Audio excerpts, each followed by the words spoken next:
One of the most emotional concepts to me regarding relationships has been and is the concept of the tunnel of the four warnings.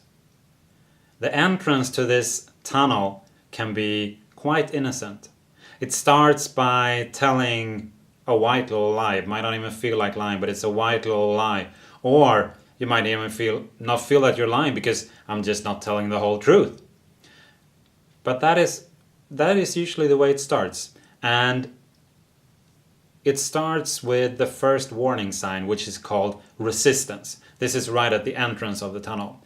It may be, for example, that your partner is sharing, you're at a party and she's sharing a story.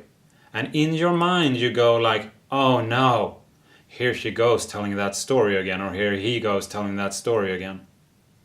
And you resist something that your partner does, and you do not share this with your partner. Now the question might arise, am I supposed to tell my partner every little thing I feel about them? And I would say yes. You don't, of course, have to tell them every single little thing, but it can be so tricky if you do not share pretty much every single little thing, so it's better to just do every little single thing then. But it happens, this first step might not be so rough for the relationship because there is resistance, but you can get by it. And usually how it happens is we say, well, for the sake of domestic peace, or this is not a big deal, or it might just be this time. Somehow we justify not doing anything about it.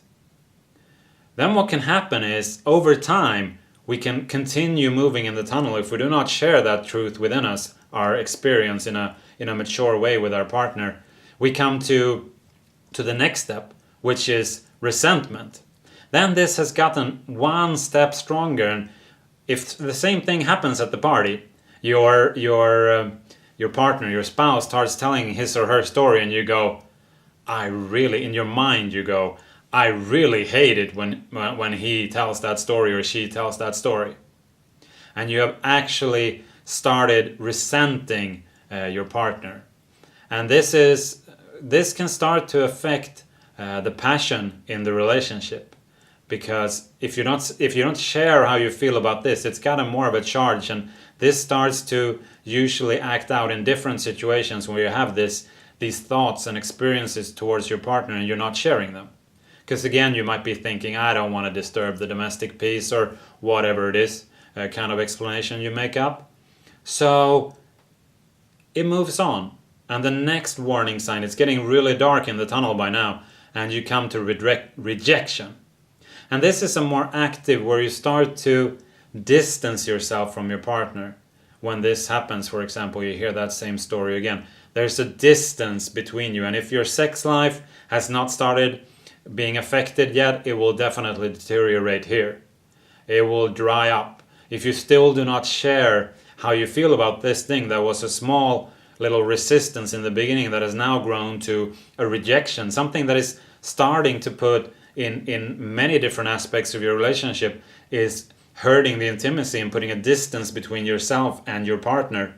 If you still do not do anything about it, you still do not bring it up, the fourth warning sign, and that's the furthest into the darkness of the tunnel, will arrive shortly if you do not do anything about it. And that is the warning sign of repression. You repress, meaning you kind of sort of just give up. A name for this I've heard that I think is pretty illustrative is the emotional death. You die the emotional death. You kind of, there's no point in fighting against this anymore. I just sort of give up. And the thing here is, there can be an illusion for the couple here that is pretty problem-free, because they don't have the energy to argue or fight or feel this resistance towards each other anymore, and they sort of stop caring. The passion definitely has gone out the drain by now.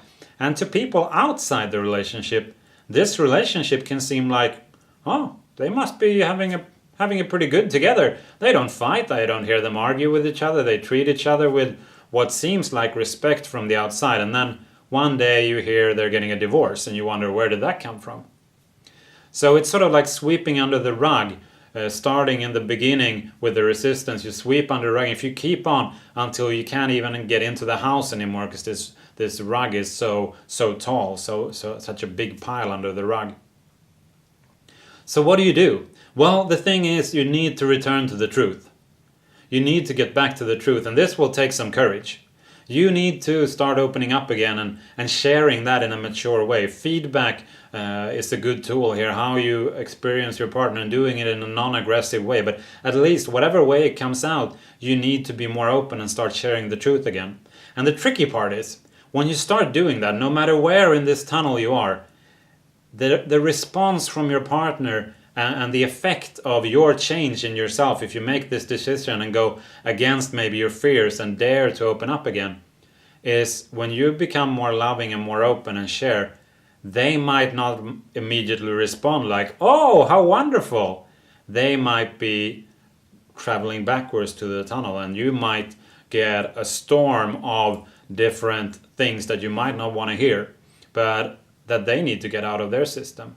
And the effect of what you're doing might be delayed. So I would say in this phase, don't give up. Hang on in there. Stay with the love, stay with the openness, stay with the truth. And if you manage to hang on there and you open this up, again, amazing transformations can happen, but it might take some time. And a common question is, how long does it take to travel into the tunnel? Well, this can happen over days or weeks or months or years, but it can also go in minutes. You can rush through this. I'm sure if you reflect more on these steps and learn more about them, you will find different stages and different situations where you've been at these steps in your intimate relationship, at work with your boss or your co-workers. And the trip back, that can also be fast or slower, but it all begins with the truth, telling the truth, stop pretending. Be honest and find ways to communicate this to your partner, to get back to the opening of the tunnel, to get back out into the daylight again.